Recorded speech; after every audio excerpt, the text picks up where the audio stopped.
Yowie wowie! Let me talk to you! Hello, ladies and gentlemen, and welcome back to another edition of the Takedown Podcast. My name is Mike Larkin, as always, joined by my boy RC, Mr. Roy Costa himself. How are you, Roy? Good, man. Good. We had a little bit of fun with nostalgia again this week. I love it. Oh, absolutely, man. We are actually looking at episode 3 of WSX for this one. So we're taking a trip down memory lane. The nostalgia is flowing through our veins. And I think what's so cool about it is we were just talking before we got on air here, and the fact that MySpace is now making a comeback a mere 20 years later. And this was around the time of MySpace, the OG social media, if you will. How crazy is that? Because you see a lot of people, we've seen a lot of content creators are like, hey, man, I'm going to start dressing like I was in 06. Bring back some MySpace. Yeah, and I think just about every episode of WSX that we've watched so far, there's been a MySpace mention. Mm-hmm. I believe in this one, it was during...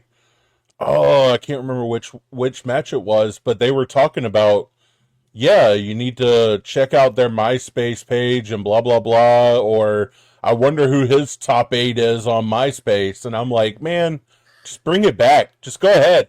And sure enough, they're talking about bringing it back, even with the customization of, doing your own HTMLs and stuff like that with it. So I'm looking forward to it. I think it was during the Jack Evans one, just because of the fact Yep. of who he is, and also El Hombre, which we'll get into, because that was a very funny iteration. But I'm with you right there. I think with how social media is now, especially with how everything is like this and instead of like this, everybody's popping off out the mouth. Everybody's talking crazy. Everybody's so opinionated that social media has become such a toxicity for a lot of people. But if I think you bring back something as fun as MySpace was when you had the top 8s and everything, and of course our boy Tom, it's a little bit more lightheartedness to also the fun that MySpace even provided back in the day. Yeah, that just means one more social media that I'm going to have to add and keep up with. And here's my thing. Which I think, Good. yeah, I was just going to say, I think MySpace could be pretty fun for podcasts and stuff, especially like ours. We try to keep everything light and keep everything fun and everything like that. So I think once they do come out with this new MySpace, then yeah, that might be the place where we kind of blow up a little bit. Just being like, hey, we're just happy-go-lucky guys. Come on in. Let us know stuff. Whatever. Put us in your top 8. I think so too, and it's so funny too because I remember somebody put out a copy of the Pimp My Ride video game with Exhibit, and if you look at like the back of it, it says, "For more information, go to Exhibit's MySpace page." And I'm like, "Can we just come on now, man?" Love it. Yes, Love it. go to Exhibit's MySpace page. Oh, I love it so much, man. Same, but do you also think in a way too, with how kids are now today, to pair we were in 2006? Do you think a lot of people will start to get into it, kind of like we did back in 06, as far as today's generation goes? I don't know if today's generation will or not because they're more adept to like TikTok and Instagram Reels and stuff. I know there's always been kind of that joking, oh, well, today's youth or whatever, they only have the mind span of like 10 seconds.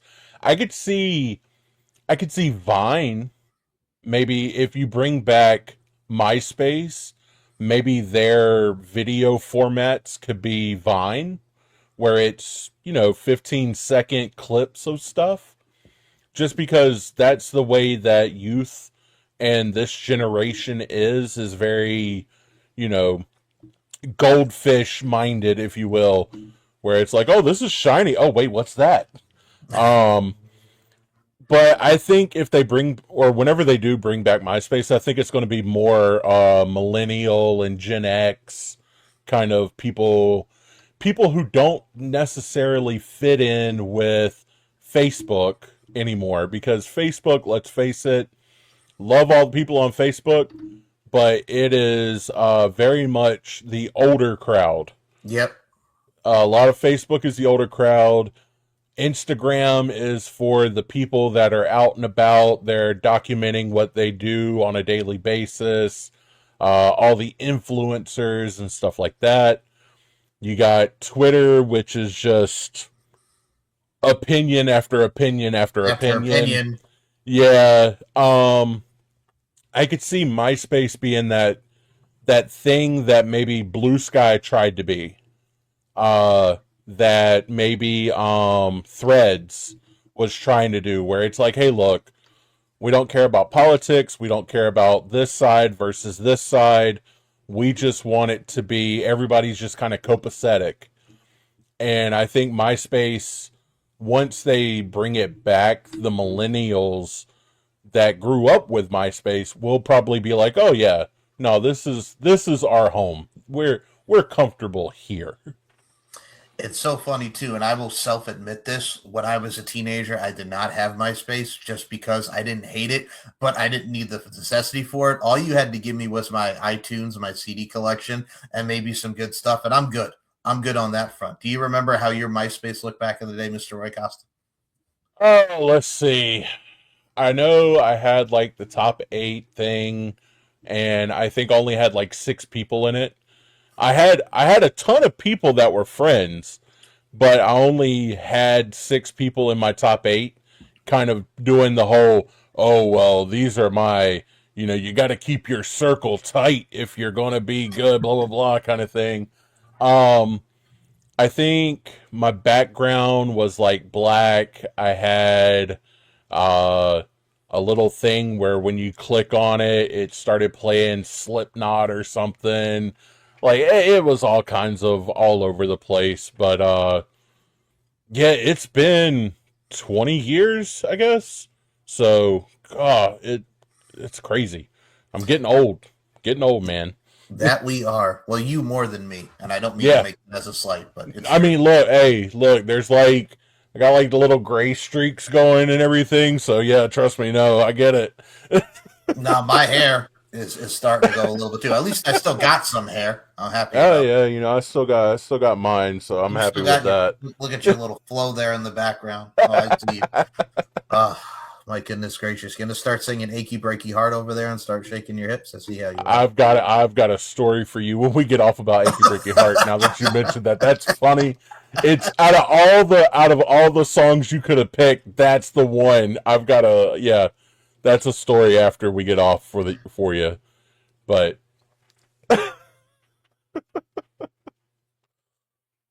Woo woo! Well, I guess the only thing that I could say to that is that proper reaction to some Billy Ray Cyrus up in here.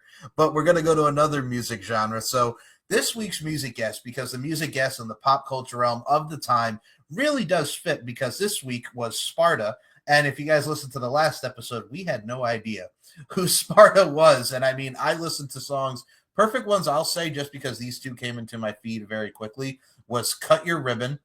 And the other one that I saw that really stood out, and I will pull that up here for everybody to check out, Breaking the Broken was actually not a bad one. Those two really popped out at me. They have a great sound, they have a great vibe of the time, and like Roy mentioned before we got on here, and you can fill us in more on this, Roy. They're still popping, they're still doing their thing. What were your thoughts on Sparta?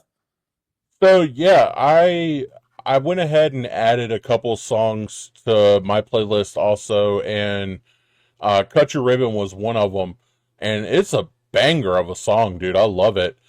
But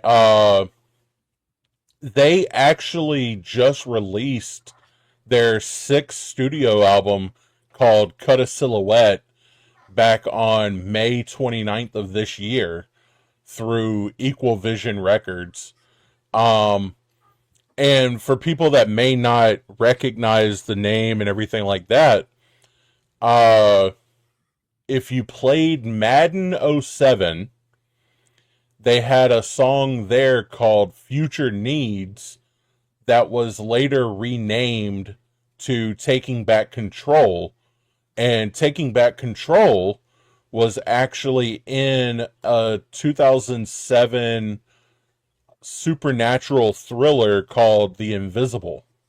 Oh, Yeah, so they're still making music. They've been in and out of pop culture here and there, but they definitely have a really cool sound, and and they're definitely ones that I'm going to put like in my everyday rotation.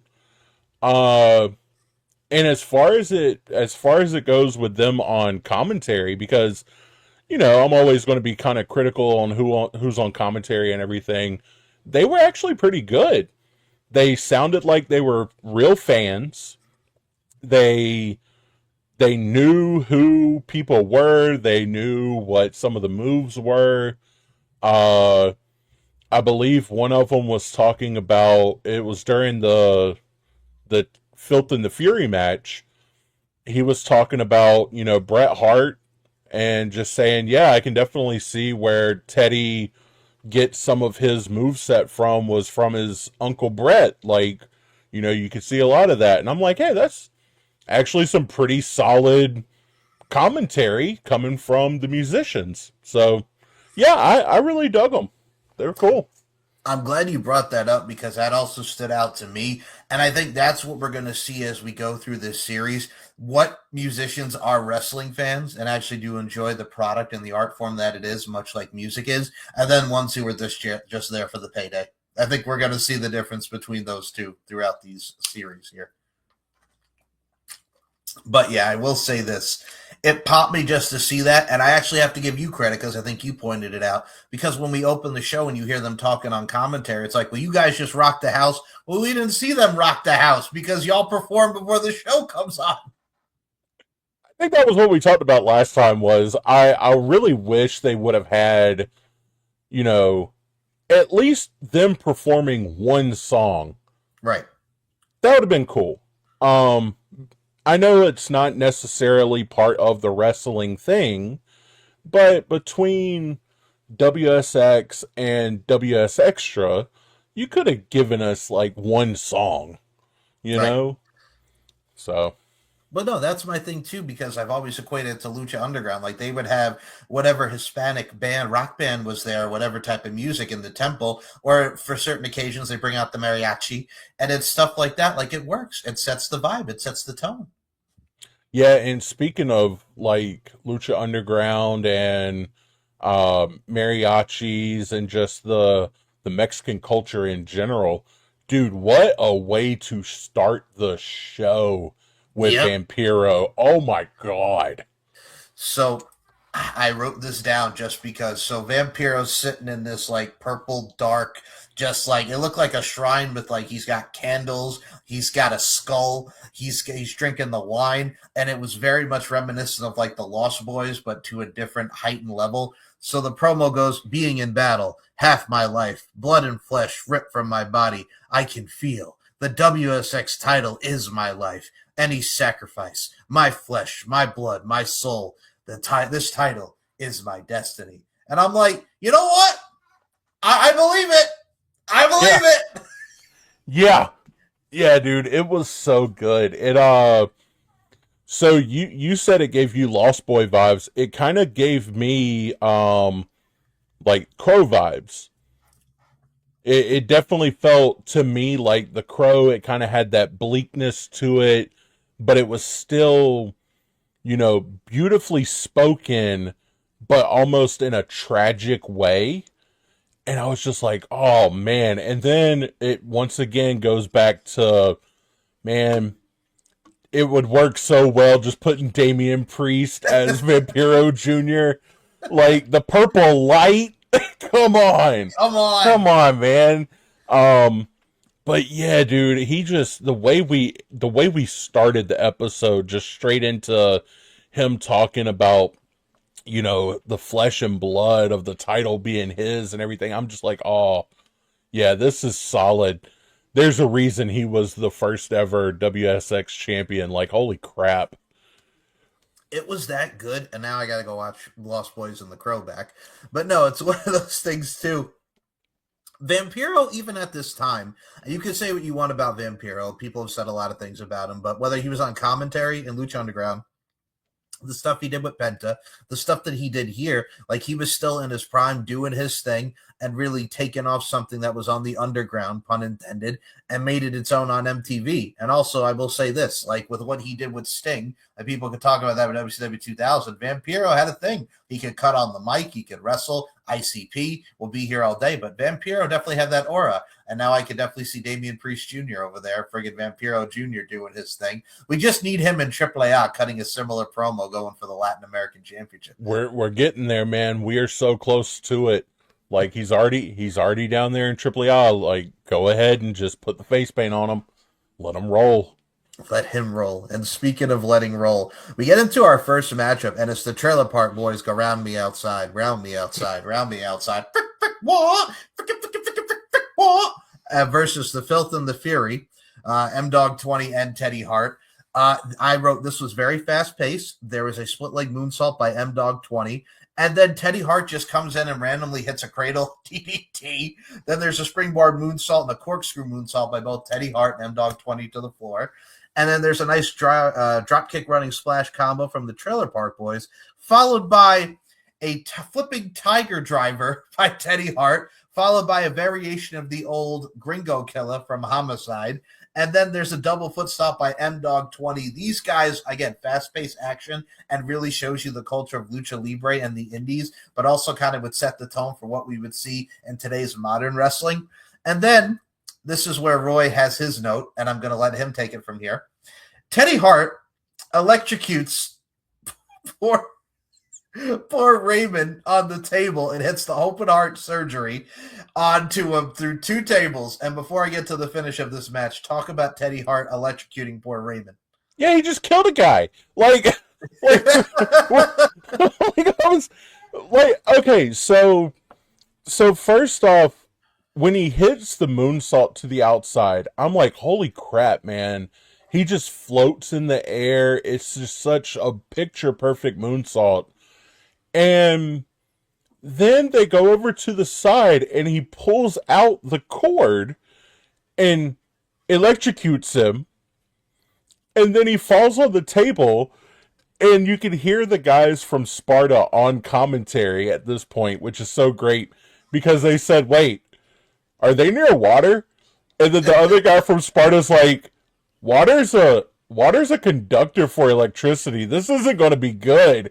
And then you just see the whole thing explode. I'm just like, so this is, first off, I believe we've had somebody get electrocuted every week so far. Yeah, Vampiro, if I'm not mistaken. Vampiro to X-Pac last week, and then the first episode, it was Alcatraz and Chaos. Yes. So we've had somebody get electrocuted each week. What are we doing? It's so crazy. But yeah, no, Teddy Hart killed a guy. So that was interesting. But yeah, so go into the finish. Okay, so after the open heart surgery, I don't know why we're even doing open heart surgery. You just killed a man literally twice, but it's like, hey, I'm going to do my move on him through the table. And then the back cross hits Nate Webb with still one of my absolute favorite finishing moves of his. The shooting star press, the shooting star right into a leg drop for the 1-2-3. The Filth and Fury in their debut tag team match defeat the Trailer Park Boys. For what this was and the fast-paced action that this was, it set the tone for what this tag team division is and what is it going to be throughout the rest of this season. What were your thoughts on the Trailer Park Boys against the Filth and the Fury and Teddy Hart killing poor Raymond? So you could definitely tell, especially from this match, that season 2 was going to revolve around the introduction of tag team titles. Every time we get a tag team match on WSX, it is just so fast-paced. It's very PWG, which makes sense because a lot of these guys were in PWG or whatever. But it's very, 2000s, 2010 PWG. Very fast-paced, a lot of flips, a lot of, insane... Like, just randomly pulling out a cradle DDT for no reason Right. other than to move to another move Yep. is insane. Um, Other than that, man, it was a fun match, and that's the one thing I like about WSX is it seems like every show starts with a very fun opener. So I dug it. I really did. The same. I think it shows the character development of what we got with Teddy Hart and M Dog 20 that they don't care. The Trailer Park Boys are getting a nice showing, so that furthers their story of what they're doing. So it had a lot of fast paced stuff and it had a lot of direction. And that's what you love in anything is direction. And the direction that leads us next is a promo in the back. So we saw what happened last week where Jesus got distracted by the Mamacitas. So Chaos says to Jesus, talk about you're worrying about the Mamacitas and the Cervezas more than me. And then he said, I had to come save your ass. And then he's like, what? You don't think I care about you? I don't care that you're hurt. We got to get payback on them. And there's only one way I know to get payback on them. Tables, ladders, and cervezas. And Chaos shakes his head in agreement, and that leads us to our main event soon. But I got to ask you, what were your thoughts on this promo with Chaos and Jesus? I think the less they talked, the better. Yep. Just because they came off, and a lot of the people in WSX, whenever they do their promos, they come off really over the top, and they come off as caricatures instead of characters. I think them wanting to do a TLC match to capitalize on the hype of the TLC, but they couldn't necessarily call it a TLC for tables, ladders, and chairs, so they threw in the cervezas. It was a smart idea. Like, this was before SEO was ever a thing, and even then, it was like, hey, they hit the SEO perfectly. There's a WSX TLC match, and everybody's like, whoa, they're doing a TLC match? Yeah, beers, but whatever. Yeah, we got that match later on. It was good because during this promo, you get to know what match is coming up, but also you can still see there's tension between the two. So I do like that because it is okay, going into this match, are they going to be on the same page? Will there be some sort of miscommunication or whatever? So I do think that the promo helped with building not only anticipation, but building doubt for the team itself. I think what's so cool about it, like you mentioned too, it's like, we hear the old trope of can they coexist, but this one felt real. And I think what I liked about Chaos and Jesus, because Chaos, I've seen his stuff with XPW. I love what he's doing now with Santino Brothers. Aaron Aguilera was a mainstay in UPW. It's just every time I think I remember watching him as a teenager at the time to even as an adult, I'm like, this is the same guy that stabbed John Cena in the kidney, allegedly. Allegedly. I can't believe. Okay, here's what we're going to do with you, Aaron. You're going to come to the main roster, and we're going to do a story that you stabbed John Cena in a nightclub, allegedly. And you're going to attack him for Carlito and be Carlito's bodyguard. And then you know what we're going to do? We're going to have you wrestle John Cena at Armageddon 04. And you know what we're going to do after that? You're going to get squashed. Then you're going to go, adios, Jesus. Adios, amigos. Oh, that run could have been so much better for poor Aaron Aguilera. He had the look, but I think it goes back to what I was talking about with this promo. Is I'm not sure he had the mic skills at the time. I think he would have benefited if he had just been 10 years younger. Yep. He would have benefited tremendously from that first NXT group. Him getting in there and getting reps on the mic and everything for NXT when it first became NXT that we know now. I think he could have been great if he was just like 10 years younger. If he got his start about 10 years later or whatever, I think he would be one of those guys that we talk about now as, Oh man, you remember that title run that he had, when he was going on the mic against this person and blah blah blah. But instead, we're just like, yeah, you remember when he almost killed a guy? So, Yes. You know what's funny about that? Aaron Aguilera had only one other WWE appearance, like right after WSX actually ended this, and he wrestled a match on WWE's Heat at the time on online. And do you remember who he wrestled and got squashed by? uh-uh. Ron Simmons. Damn. Damn.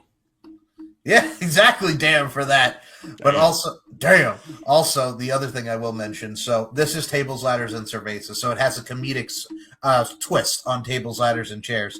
Do you remember the only two tables, ladders, and chairs matching that happened when WSX happened in 06 to 07? But do you remember the two matches that WWE did that year in 06 that had TLC repercussions? No. Edge and Ric Flair on that Raw, and John Cena versus Edge from Unforgiven. Huh. I do not remember those matches at all. John Cena and Edge from Unforgiven. That's the one where he FUs him off the ladder to the tables.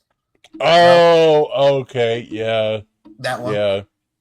Edge and Ric Flair, that was the one where Edge was all bloodied, and Edge does like a splash on the outside from the ladder to Ric Flair through the table. This was like when Edge and Ric Flair were feuding, and Ric Flair attacks him after the live sex celebration with John Cena and all that involved. Oh, okay. Yeah. All that was a blur, man. I don't remember any of that stuff. Wow. Yeah, it was 2006 WWE for you back in the day. Oh, my goodness gracious. But now we go back to 2006, 2000 WSX. That is the debut of El Hombre Blanco and Mascardo versus Jack Evans. So El Hombre was a wrestler by the name of Quicksilver. He wrestled in PWG, SoCal Uncensored, Jersey All Pro Wrestling, CZW. Then he went into film. He was the voice of Frank Nugent on the Murder Mysteries of Frank Nugent. And then I also found out former tag partner of Scorpio Sky, which makes sense because he's also in WSX. They were the Aerial Express, former tag team partner of El Generico, better known now as Sammy. Cape Fear! I love that. Yep, Cape Fear. And this man had MRSA, nearly died, had 2 concussions, class 2, against him in a match with Davey Richards and Roderick Strong. And then he said, you know what? I think I better retire. Yeah, smart choice. Yeah. Your thoughts on, I want to ask you about Quicksilver too, because I know we probably have the same notes, but looking at this guy, first of all, I'm glad that he's still with us. God bless you, man. But also too, for someone who only wrestled for 5 years, 02 to 07, this would be the last of him that we saw in wrestling. Yeah, I think Wrestling Society X was kind of his swan song. He may have done a couple more indie shows after that, but I'm interested because I did see the Murder Mysteries with Frank Nugent, and I think it's a web series or a pod series or something like that. So I might actually end up listening to one of those after we get off of here just to see how it was, just because that sounds like a really cool concept. But yeah, he was one of those guys that was a staple of PWG for that era. And yeah, he teamed with a bunch of different people, had some really good feuds. I think he's one of those guys where had the injuries and the MRSA and everything not had happened, he might would be doing something with like AEW right now. He would be like a backstage guy, kind of like Christopher Daniels and Jerry Lynn and those guys are. But yeah, just one of those guys that kind of had his career cut short a little bit, and he was able to move on and find something else to do, which is always a good sign and a good show. Absolutely. And I mean, I agree with you that he would be something that AEW would definitely pick up on. And I think with what he did here, with anything in wrestling, sometimes you have to say wrestlers for themselves. But I think with what he did, very smart in what he did. I mean, he came from a time from 2002 to 2007 as his prime indies. Indies are really starting to get on the come up here, and we're really starting to get some traction here. And I mean, his gimmick of El Hombre Blanco and Mascardo pretty much is the white boy It's The white guy in a mask. white guy in a mask. White guy in a mask. Yep. You know I what's love funny? it. Me too, but you know what it kind of reminds me of? Do you remember for a short period of time when they actually let Ricardo Rodriguez wrestle in WWE? Do you remember the luchador character he was? I don't remember his name. I do remember that era, but I don't remember his name that he used. So, for those that don't know, Ricardo Rodriguez, who was the guy with Alberto Del Rio at the time and doing his thing on that front. The less said about Alberto, the better. But at this particular time, Ricardo Rodriguez was doing that deal.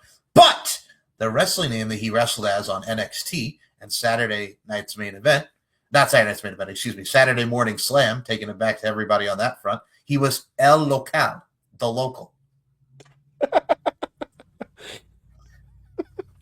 Isn't that, hold on. Isn't that, oh my gosh. Oh, what's his name in TNA right now?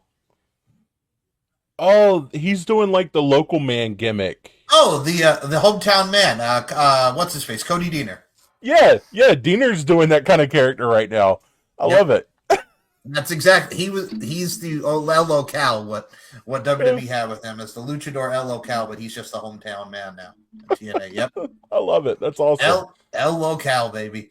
Well, let's get into our boy El Hombre over here. So Jack Evans comes out in his attire, looking like a breakdancer at the skate park, and I still laugh every time I see it, and it's funny. I'm sorry, but the attire just screams 2006. Oh yeah, no, it's quintessential. It's quintessential 2006. It's perfect. Roy, he comes out and he's friggin' doing his breakdancing, and this is where I laughed, but I thought it was so smart as the heel. He's doing the handstand and breakdancing, and El Hombre says, "Not today, sir," and absolutely drop kicks him out of that, which was hilarious.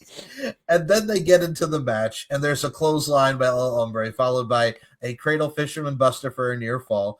And then we get Jack Evans just counters a move, and he does this sick springboard like moonsault into a back elbow. That was like, oh my God, I forgot he did that, but it was just so sweet to see because it was such a different twist on the normal springboard elbow. And then he hits a roundhouse kick, a nice little cartwheel kick, and then he hits him with a running knee. So it's pretty much like, think of the Musaiko knee, the running knee that Bryan Danielson does, followed by a running kick just after a roundhouse kick. And it looks sweet. It had such impact. And then he's like, all right, El Hombre, this is going to do it. 630 splash, 1, 2, 3.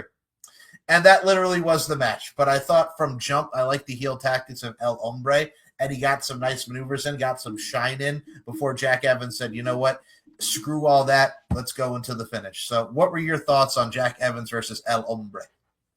El Hombre is probably one of the smartest wrestlers because, yeah, why wouldn't I kick you while you're breakdancing in the middle of the ring? What are you doing? I'm just going to kick you. Okay, cool. I don't remember if we're going to actually see them as a team down the line or if this was something discussed for season 2 or was just a WS extra thing, but they do end up having El Hombre, Blanco de Mascarada, and Matt Classic as a tag team. So it makes sense to put them together just because the pairing is very old school and everything like that. But like I said, I can't remember if it's actually on this season or if it's just one of the WS extra things later down the line. Yeah, they kind of not, I don't want to say they jobbed him out to Jack Evans because there was some good offense in there, but you could definitely tell from this match, okay, which guy is it that WSX is going to focus on? It's Jack Evans. We're going to focus on him because between these two, he has the look, the moveset, the character, and everything that we want for our company, which is, we're 2007. Like, this is who he is. Yeah. This guy right here is 2007, 2006. Like, look at him. uh, he, every time I see him, I just think Jack Evans at this time, if he were Goth, it's just Darby Allin. Yes, that's a great comparison. I swear, that's what it is. Every time I see him, I'm like, yeah, if instead of skateboard, or not even just skateboard, instead Hip-hop. of breakdancer, Like hip-hop. instead of hip-hop, breakdancer, skateboarder, if he was just goth metal skateboarder, it's Darby Allin. Like, same kind of move sets, everything like that. So it's really cool that you can kind of see, especially from other matches, who during this time got inspired later on. You can definitely see some of the parallels. We'll get into Matt Classic in a second, and I did see that they are on WS Extra. I don't know if they're on later in the season when we get to the later episodes, but somebody's got to say it, and that person's going to be me, Mr. Roy Costin. Jack Evans with his attire looks like he should be in the rival breakdancing team in the movie You Got Served. Yes, I went there. Yeah, no, because I think the best part is, I think his shorts are like those vinyl shorts, right? Yes. It's like they're the trunks, the vinyl trunks that most wrestlers wear, but they're like Jinko shorts. So they're vinyl Jinko shorts. It's just so funny seeing those type of shorts in vinyl, because it's like, what are you doing? Where are you wrestling? Look, he is the quintessential of, I have a wrestling match at 8. I have a breakdance tournament at 9, and I got a skateboard competition at 10, and I just got to dress one way and go on about my day. I did have to laugh because there was a part of the match where he's wrestling El Hombre, and his friggin' his do-rag, like friggin' bandana falls off, and then you see his head, and I look at him, and I'm just like, dude, you literally look like you're about to go to the skateboarding competition. And I started giggling. I'm like, without the bandana, the do-rag and everything, he literally looks like he's about to go at the skate park and do like a 540. That's literally what it is. It's so great. It is so great. Speaking of great, we get to Matt Classic. And for those that don't know, Matt Classic is Colt Cabana. It's Colt Cabana in a mask. Okay. So from Frank Gotch to Luthez to Farmer Burns, classically trained, sculpted from Mount Olympus, known for his signature moves, the body slam and the judo chop, doesn't scratch his wrestling repertoire. Beware of him. He'll make you into his human pretzel. He's truly a Matt Classic. And the story behind Matt Classic is he was in a coma. He woke up 40 years later, and he was in his old school mask and trunks. And that's all he knows is old school wrestling. Your thoughts on the promo and the overall explanation from commentary about Matt Classic? That was the part I was going to bring up, was Sparta. The guys from Sparta were like, who is this guy? And then the commentary team telling him, oh yeah, he was in a coma for 40 years. And when he woke up, he was in his mask. And I'm just like, what? What kind of, okay, cool. But what makes it so much better is, and I think next week or the next episode, we get a Matt Classic match, which I think we've already gotten one, right? Not yet. Okay. I'm thinking of WS Extra. Yeah, like, we're going to get a Matt Classic match, and if you've never seen him wrestle, just from hearing them describe it, you can already tell it's basically Zack Sabre Jr. Yes. Like, that's all I can think is, oh, so this is This is just going to be a comedic Zack Sabre Jr. I love it. I absolutely love it. Okay, I get it. Mixed with like Nigel, but without like the spiky blonde hair. Mixed with like any old school wrestler from the 80s. Think of like 80s NWA and NWA AWA. But like, like really that type of vibe to it. And I got to tell you, Colt Cabana at this time, when he was still doing Ring of Honor as Colt Cabana and doing this character, like I got to tell you, he did do it justice. Like it was entertaining. We're going to see more of it, but he was very entertaining as his character. Yep. And I think he's wrestled a couple different characters under a mask. I can't remember what the other ones were, but I do remember seeing him in multiple different iterations of masked wrestlers. So it's always fun when you get an established wrestler just doing like a mask gimmick, just for fun. You also like the fact that it's Matt, like Matthew, MATT classic, instead of like Matt, MAT classic. Nice little flavor to it. Yeah. The other thing I'll add to that is at least it's better than Scotty Goldman. God.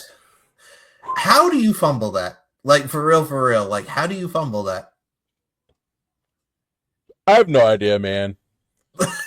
I just don't know. Look at me. I'm in a box. Like... All right. Oh, God. That was the same year as who was the other guy that was on there? Ryan Braddock on SmackDown. For those who remember Ryan Braddock, the former Bradley J. Oh, yeah. SmackDown had a time where they were just bringing in like new people just to see if it would stick. Like you had Ricky Ortiz on ECW, and then he was on SmackDown. The Big O with the rally towel. Oh. Yeah.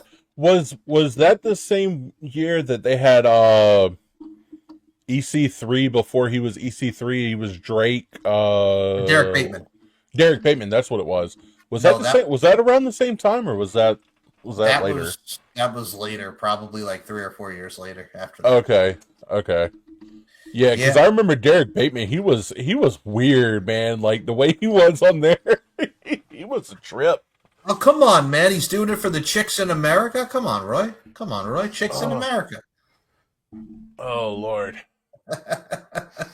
Quick funny story about Derek Bateman. So before he got released, he wrestled Big E on NXT with that EC3 haircut that we all know and love. He had just cut his hair and he was coming out to the Derek Bateman theme. So no more chicks in America, but more serious Derek Bateman. Then right after that, he got fired. Then he went to TNA, and that started where he got a lot of his great run in as EC3.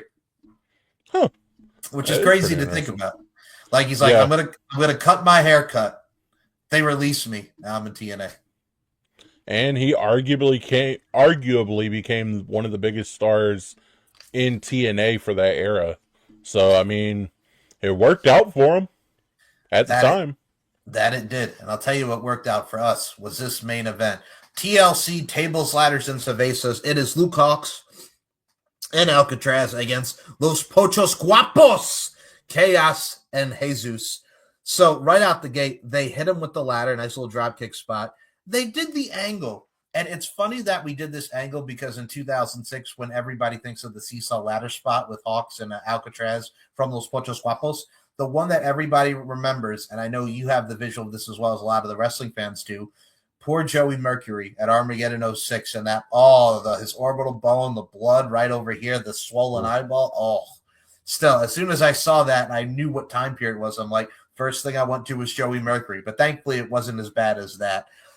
So then Luke Hawx misses a moonsault, and pretty much everybody goes off the ladder, and Chaos is like, hey, man, I'm going to go up. But then, of course, Jesus gets distracted by the Mamacitas, and then Chaos goes for a moonsault off the ladder, misses, and then it turns into the walking the tightrope from Alcatraz, which is pretty much old school, but he's going to do it into like a tornado DDT.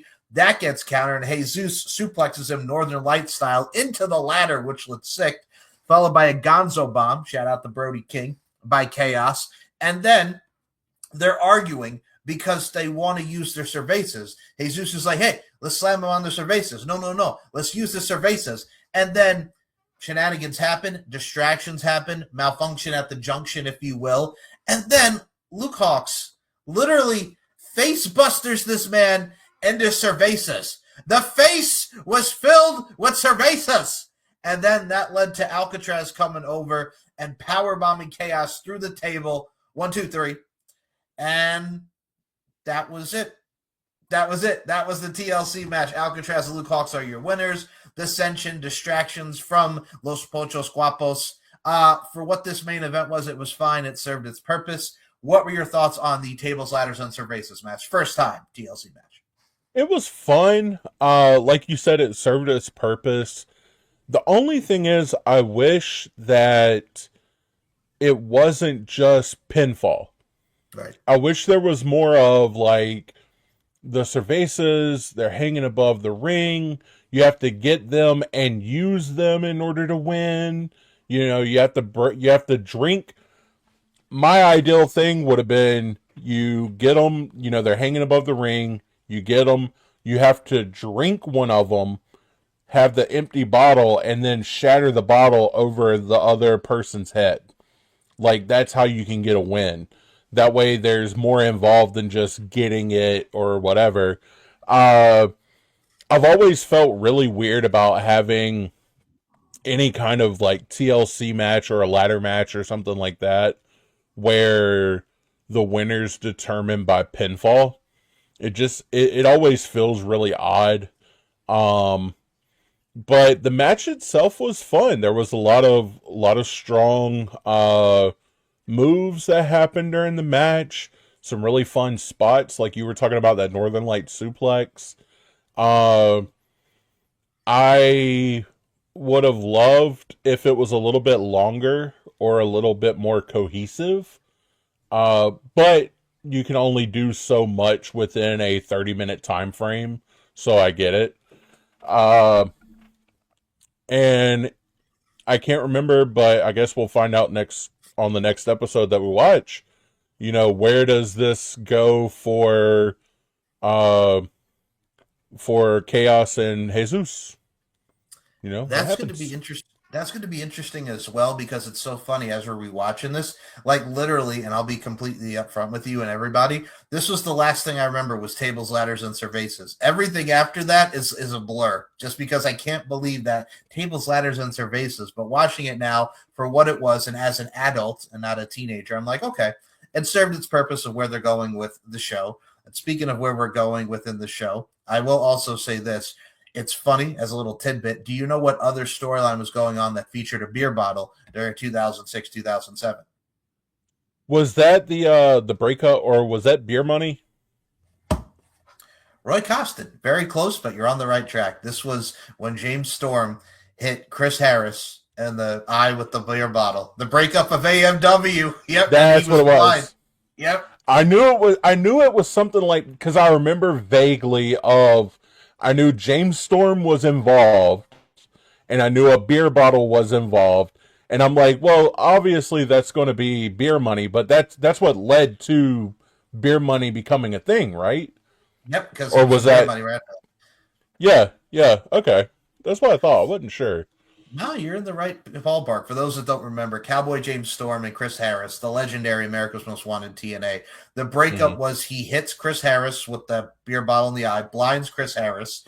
They have this awful blindfold match in the cage at Lockdown. Bro, here's what we're going to do. We're going to blindfold them, but they're in the cage because, you know, it's locked down, so we got to do it in a cage. And then they have this great Texas death match at Slammiversary 07. And then James Storm, not too long after that, will form Beer Money with Baba Roode, if you will. Yeah. But yeah, good times and great memories. Man, speaking of Lockdown, they're bringing that back. I saw that, and I'm cool for that. I'm excited for that, man. That's going to be fun. There was one thing I did want to point out with this main event, and it has nothing to do with the main event. It was everything that happened afterwards. It cuts to commentary, and all of them are just eating Quizno subs. Oh yeah. Well, that was bugging me. Like they're eating like the subs at the end of the, like what? Because I was like, are they eating during this match? And then it cuts to them, and every single one of them's got a big Quizno subs that they're taking bites out of. I was like, okay, why not? I thought it was funny because it was so random. Is this like random product placement? Like yeah. You don't even mention like, hey, Quiznos. Yeah, they don't even mention it. I didn't find out it was Quiznos until I watched a little bit of wrestling or WS Extra, and they were talking about Quiznos during that. And I'm like, oh, so they were eating Quiznos subs. What? How early or how mid to late 2000s can you get when you're watching tables, ladders, and cervezas while eating a Quiznos sub? Like, okay, cool, man. Like not even like this episode of WSX is brought to you by Quiznos, or like none of like a Quiznos commercial or nothing. It's just like, yeah, tables, ladders, and cervezas. All right, I'm gonna join my Quiznos. See you guys next week. Yeah. Oh my gosh, could you imagine if they had the little weird hamster things as guests? We eat subs. They're really good to us. We love eat subs. That would have been fantastic. How are you liking this match, little hamster guy? We love this match. Oh my god, that would have been awesome. Oh, dude, that would have been so great. My mom hated those things Yeah. because she thought that during the song, they don't say, we love these subs. She thought they said, we're in the subs. So she was like, they put hamsters in Quiznos subs?